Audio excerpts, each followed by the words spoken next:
Welcome back to our Daily Bread. I've been thinking a lot this week about boredom versus the peace of God, contentment and discontent.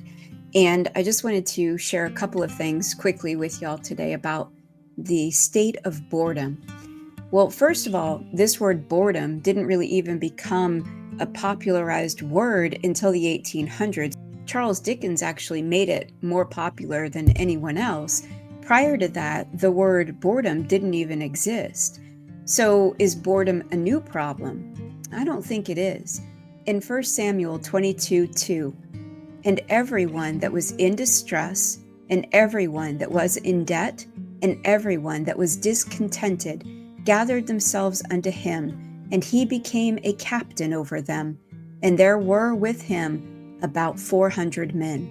So about 400 men came to David who were in debt, discontented, or in distress. And the overall understanding of the word discontent here means bitter or bitterness, angry, heavy. It's also used in a way that means sadness, lamentation. And I like how I had read in one place that I was searching out the matter, and it sort of defined boredom as a leprosy of the soul. And it really can be. I think that sometimes as Christ followers, we have this tendency to overlook peace in our life and the peace that the Lord gives us and equate it to boredom.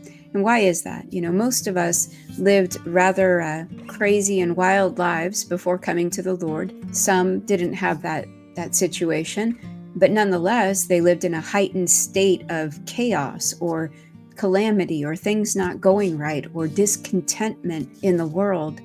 And when we become the new creatures which God has created in us, when our minds are renewed, He's promised to give us His peace. Jesus says that His peace I give you. Let's read it. John 14:27.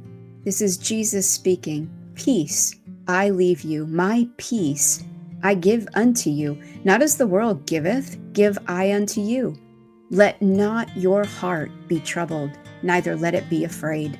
This one verse in Scripture has so much to unpack in it. It's just filled with promise and filled with sweetness from our Father. The word peace is eirene, and it's a word that's used over and again in the New Testament for this word peace. In the Old Testament, you would have heard it called shalom, but here in the New Testament, it's eirene.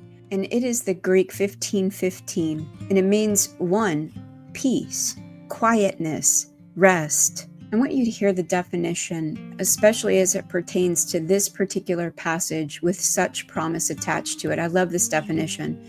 It says, according to a conception distinctly peculiar to Christianity, the tranquil state of a soul assured of its salvation through Christ, and so fearing nothing from God and content with its earthly lot of whatsoever sort that is, namely, used of those who, assured of salvation, tranquilly await the return of Christ and the transformation of all things which will accompany that event. And here Jesus is not just wishing like they would do with shalom, but he is literally promising the peace which can only be given from Christ. This is that state of peace and tranquility. This is the still waters and giving us rest. It's so encompassing, y'all, that I pray that each one of us, when we have those moments where we think that we're bored, when we're like, oh, there's nothing to do. Oh, can this day hurry up and get over? Maybe it's not boredom at all.